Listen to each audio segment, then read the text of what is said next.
คลิปนี้ขออนุญาตตอบคำถามแล้วก็แบ่งปันประสบการณ์กับอ้ายน้องที่เลี้ยงหมูอยู่กลุ่มเลี้ยงหมูลาดกลุ่มเลี้ยงหมูพื้นเมืองของสปป.ลาวเฮานะครับมีอ้ายหลายคนถามมาเกี่ยวกับเรื่องสุขภาพหมูเรื่องเกี่ยวกับการเลี้ยงหมูของบ้านทับตะวันเฮาหมู3Dวิถีพึ่งตนนี่แหละเห็นเฮาเลี้ยงอยู่ในบรรยากาศธรรมชาติเห็นเฮาเลี้ยงในรูปแบบของใส่ภูมิปัญญาใส่วิถีพื้นบ้านจัดการแบบกึ่งธรรมชาติให้หมูมีสุขภาพดีให้หมูกินอาหารธรรมชาติได้เป็นหมู 3D ในวัฒกรรมของบ้านทับตะวันเฮาหลายท่านก็สอบถามมาเกี่ยวกับการใส่ยาอีหยังแน่รักษาโรคอีหยังแน่หลากหลายคำถามเกี่ยวกับการรักษาโรคนะครับเพราะฉะนั้นคลิปนี้ก็เลยขออนุญาตแบ่งปันประสบการณ์เนาะเพราะว่าเกี่ยวกับการเลี้ยงหมูแบบกึ่งธรรมชาติของบ้านทับตะวันในเรื่องของการปิ้นปัวพยาธิการรักษาพยาธิต่างๆที่เกิดขึ้นในตัวหมูของเฮานะครับจังซี่นะครับคือ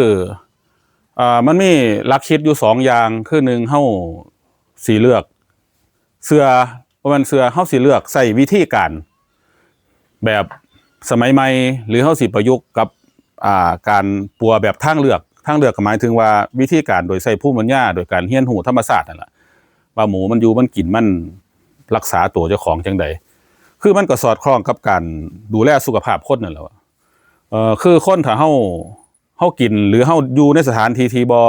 เหมาะสมมันก็จะเกิดการป่วยได้จังซี่นะเพราะหลักการเดียวกันกับหลักการคนก็คือว่าเฮ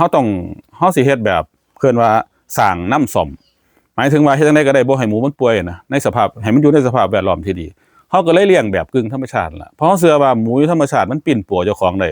เขาเอิ้นว่ามันสร้างมันมีกลไกในการมันมีกลไกในการปัวเจ้าของได้มันมีกลไกในการรักษาเจ้าของได้จังซี่นะเฮาเชื่อจังซั่นเด้เป็นความเชื่อส่วนตัวบ่แม่นหลักวิชาการด้วยจากการสังเกตจากการเลี้ยงจากการเบิ่งจากการทดลองนี่แหละเนาะเฮาเห็นว่าหมูมันรักษาเจ้าของได้เฮาก็เลยพยายามเลี้ยงแบบธรรมชาตินะเพราะนั้นเราก็สรุปว่ามันมีการดูแลอยู่2อย่าง1เฮาใส่แบบหลักวิชาการเลย2แบบเชื่อในหลักธรรมชาติมันปิ้นปัวเจ้าของได้เนาะเพราะแล้วก็เลยสิขออนุญาตแบ่งปันจังซี่ว่าบ้านทับตะวันเฮานี่เฮาเน้นหนักเรื่องเชื่อในหลักธรรมชาติว่าหมูมันสามารถปิ้นปัวเจ้าของได้ถ้ามันได้อยู่ในสิ่งแวดล้อมที่ดีนะมันอยู่ในสิ่งแวดล้อมที่เหมาะสมที่มันสิเพิ่นว่าบ่เจ็บบ่ป่วยนะบ้านเฮาก็เลยสร้างสภาพแวดล้อมของคอกให้อยู่ในสภาพธรรมชาติให้มีเพิ่นว่าให้มีขี้ตมเล่นให้มีโคนได้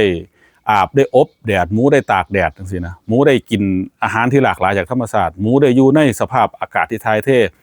หมูได้กินได้อยู่กับจุลินทรีย์ที่เป็นสิ่งมีชีวิตขนาดน้อยอยู่ในดินอยู่ในธรรมชาติอยู่ในอาหารแล้วก็ระบบร่างกายของหมูก็สมดุลสามารถปรับตัวแล้วก็สร้างภูมิต้านทานให้เจ้าของให้หมูเจ้าของนี่เข้มแข็งได้จังซี่นะคือบ่แม่นเฮาบ่ได้เน้นว่าเฮาสิฆ่าเชื้อโรคให้หมดจากสวนให้ฟาร์มเฮาแต่เฮาเน้นว่าให้หมูนี่มันอยู่กับเชื้อโรคที่อยู่ในธรรมชาติท้องถิ่นบางหันให้มันได้เพราะนั้นกลไกของสุขภาพหมูก็คิดว่าบ่น่าสิต่างจากกลไกสุขภาพของคนก็คือเมื่อมันเจอเชื้อหยังหมูมันก็สิสร้างภูมิขึ้นมาอันนี้ความเชื่อส่วนตัวนะบ่แม่นหลักวิชาการเนาะเป็นความเชื่อว่าหมูมันสิสร้างภูมิต้านทานขึ้นมาแล้วก็สามารถอยู่กับโรคต่างๆได้เนาะเพราะนั้นแล้วนี่เฮาก็เลยมีคอกแบบที่บ่ได้ปูซีเมนต์จักหม่องเลยนะครับเป็นคอกที่อยู่กับดินอยู่กับธรรมชาติแล้วก็เอาหญ้าเอาหยังใส่ตามที่เห็นในคลิปต่างๆล่ะเฮาสิพยายามเรียนแบบความเป็นธรรมชาติให้หลายที่สุดบ่ว่าสิเป็นคอกใหญ่คอกน้อยคอกตั้งแต่โซน1ถึงโซน6ของเฮานี่สิถูกแดดถูกดินถูกธรรมชาติลมถ่ายเทตลอดนะครับนั่นคือวิธีการที่1ที่เฮาเฮ็ดให้หมูเฮานี่เพิ่นว่าแข็งแรงจากระบบสภาพแวดล้อมที่มันเป็นตะอยู่ที่มันสร้างภูมิต้านทานของเจ้าของได้นะครับอันที่2บัดนี้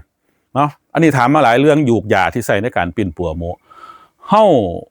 บ่ได้ใส่ยูกยาอีหยังเฉพาะนะกรณีที่ว่าระบบธรรมชาติเฮาเอาบ่อยู่อีหลีเนาะซึ่งเฮาก็บ่เคยเจอนะกรณีหมูเฮาแบบที่ว่าป่วยแล้วต้องไปหาหมอที่เฮาบ่เจอ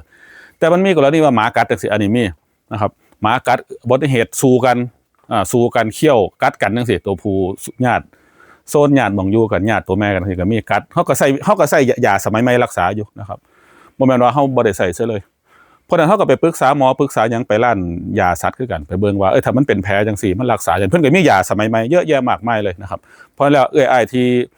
อยู่ลาวถามมาที่ว่ามีหมูป่วยจังซั่นจังซี่บ่ว่าสิเป็นทั้งอยู่หลวงพระบางอยู่ทั้งปากเซ่อยู่ทั้งเซ่กองอยู่ทั้งหลายหม่องในแขวงเวียงจันทน์นครหลวงเวียงจันทน์ก็มีหลายท่านที่ถามเกี่ยวกับยาสมัยใหม่มานี่ก็ ก็หมายถึงว่าจากประสบการณ์ที่เฮาไปปรึกษาหมอมาที่เฮาไปใส่ที่เฮาใส่ในฟาร์มของเฮาแหละเฮาก็สิพ่อแนะนำได้จังซี่นะแต่ว่าทั้งน้องเองนี่บ่ได้จบทางศาสตร์เรื่องสัตวศาสตร์หรือสัตวบาลมาก็บ่ได้มีความรู้เรื่องนี้โดยตรงแต่อาศัยว่าประสบการณ์ใส่ยาตัวใดแน่น่ะก็สิพ่อให้คำแนะนำปรึกษาได้นะเพราะนั้นก็เลยว่าท่านใดที่มีประสบปัญหาที่ว่าเอาธรรมศาสตร์ระบบธรรมศาสตร์เอาบ่อยู่เนาะระบบธรรมศาสตร์เอาบ่อยู่ระบบที่จะสร้างกลไกปกป้องคุ้มครองตัวเองของหมูเอาบ่อยู่เฮาก็สามารถที่จะใส่ยาที่มันเป็นยาสมัยใหม่ได้ตามที่ว่าความรุนแรงของสถานการณ์มันเพราะนั้นก็น้องก็พอสิให้คำปรึกษาได้นะครับก็